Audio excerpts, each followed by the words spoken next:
Whatever.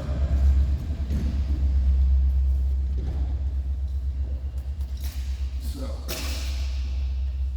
while you guys are stretching, getting ready, or whatever, we'll refrain from the formal side here. But you guys, I feel like you guys are my core Wednesday morning classes.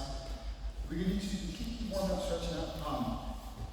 What I'm thinking is, one, we can review some of the things that we've done over the past couple of weeks, or we could go over a guillotine from half guard and then a surprise counter from bottom. So it sounds weird, but if you're on the bottom of half guard and someone goes for a guillotine, but you still have their leg locked between your knees, people tend to really overcommit to that guillotine, and then I can show you guys a little tricky thing that you can do with their leg. Or we can go over what you guys think you might want to do, and then we'll do a nice half session of rolls. Just get a good sweat, actual workout. So I enjoy rolling 30 minutes every time, but I wanted this 7:30 to 9 o'clock block to be, you guys show up when you can, show up late, show up early, show up early, leave early. But fix your game, fix my game is what I'm tweaking on, is what I'm working on. So I love my concept about that morning session. Any input you guys want to do? So one is review maybe cross leg ashi to X guard to sweeps, or any of the other half guard stuff I went over, or I can show you guys a guillotine counter. So a guillotine from half guard and then a counter to that, or something that you guys might want to revisit. The last one was the roll time. Well, we're still gonna roll. Oh. We're rolling. Well, the thing I want to work on was the guillotine. So I got and then he gave me the guillotine, I took a big botch it, so I'd love to work on that. Okay. Have you ever done a guillotine? You worked on it? Isn't it a wrestling thing? It's more like head control. Yeah, control. Because it's not a choke, but it's a control and it's the back. Okay. Back control. Okay. So, cool. Then our warm-up is going to be our little drilling of the session. So, first of all, do you feel like you're proficient at guillotines and getting them, or you have an issue with them? You're getting them? So, what is your hand grip? What is it? How is it that you make it tension? Just showing me, yeah, you don't have to do it to me, but Well, you taught us to start out hand apart and then slip up into that gravity. so it's RNC, rear naked choke. Sure. You talking the same thing? No. Similar because it is a head and arm. So let me just simulate with someone who's coming in. Usually a guillotine, I've never had to explain it as far as trying to think of, to make it visual. Someone's coming at me, and their head's, we'll just simulate, this is their path of trajectory, and this line is going to simulate their head. If I can get their head into my armpit, and I trap under their arm, I now cannot choke them because I've got their arm, and I'm kind of stuck, and I can't really get a good choke. I might be able to get their neck, right? So if I switch to where now I have their arm, so their head's here, their inside arm here, I'm going down with the choke next to the neck. So I'm just trying to simulate the difference of what I'm doing as a guillotine. If I come in next to the neck, my hand's going to come up with this weight and my thumbs. I'm not doing this with my thumb, but I'm thinking my thumb's coming out. Okay? So now I can use my uke or my partner. So if he comes in with his head, and let's say he fails at a shot, that means his posture's down, his neck is down. That's when he's giving it. So when you take a shot, if you fail, and wrestler straighten me out, if you take a shot, and even if you fail, launch your head up, because this doesn't compromise your spine. Okay? But if he comes in with his head down, and he locks his body, this arm around my body, I get this, I can't choke him because my arm is blocked by his armpit and his shoulder. But if I can get here, you can see that my elbow pit goes under his chin ideally. He's got a lot more girth than I have. And I come up and I can try to, this is ideally what I want. I want his arm trapped underneath here. And that's when I grab my hand underneath. So this is an arm in guillotine. This one's a arm out guillotine, and there's going to be a different grip on it. Thank you. So I'm not choking him.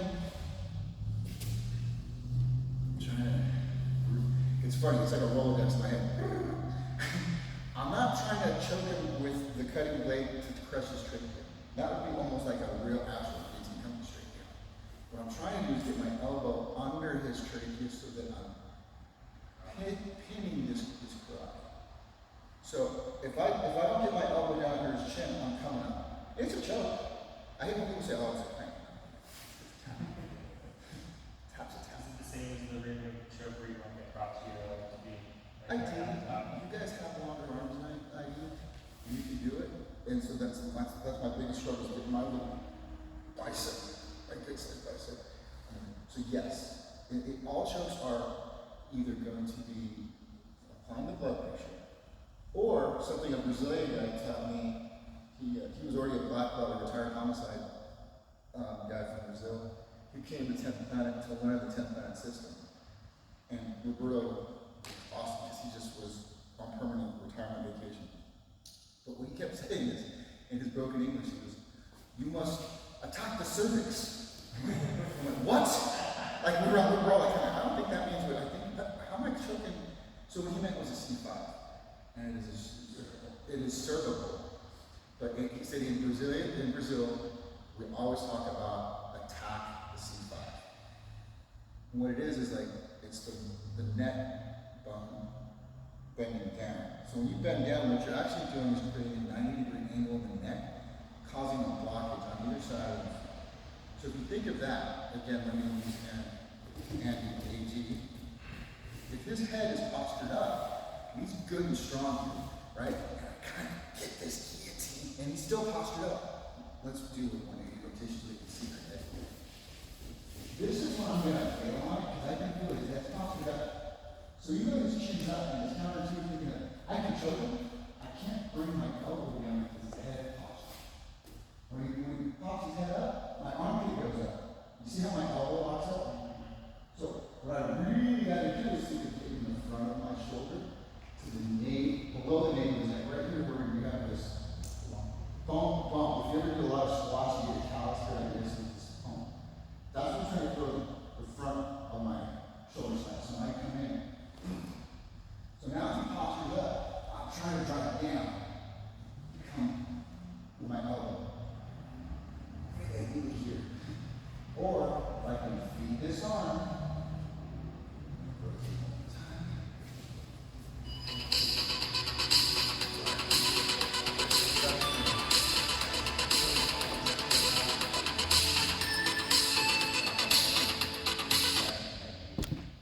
Hey, sir, I can't talk at this time. Your head up and try to round that corner. It prevents that guillotine and then also prevents the drill. Because these get this one So it's a lot of detail to work on for next time. Because where I'm going to fail at this head-on control is going to be his posture, my body position, my on the ground, and my standing up. But if I am getting tackled, I'm still got head on. So you can see, my elbow's not in a good position. I'm trying to frame this arm weight. But this arm now I can't choke. As a wrestler or any grappler, he immediately wants to start defending that choke. But because he knows I can't choke from here, he's safe on this side. But in general, he would jump from, once he sees that I have this, he would jump my hips to go to this side. Because now I really can't choke. So this is always what I need to know. In my offense is what is his defense. How is he safe? You saw once he flattened out over here, I didn't have this, and when we went that way, my arm was up. So whenever I do attack this and get tackled, I'm not just going flat, I'm going outside. Do you see the difference in the angle? I pushed his forehead in the mat, I'm still able to reach underneath his chin. Big difference when I wasn't flat on my back, right? So all I want you guys to do is, knowing all that, which we drill, is right now, on me, you can watch each other, getting my head on, and I want you to think of, however you get it, getting your elbow down as deep as you can, pushing this elbow here, or if you got it, if you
chest and I move open, I'm giving you space to use hands.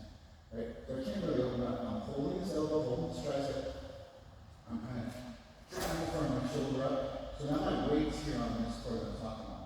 Drive my elbow down, come up, and I'm trying to crank his head in. So, as I'm coming in, here. So is that, I want you to just make it imagine, see that? Very kind of arm grab. You're just going to get on my shin again? Yeah.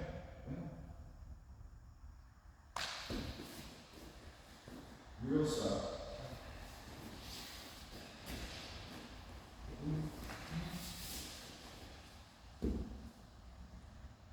Do you prefer to have an arm in control? It seems like it's harder to show with that extra beat in the way. There's an arm in and arm out, so we're going to take what you get. Go ahead and zoom in on the top and there's that as well.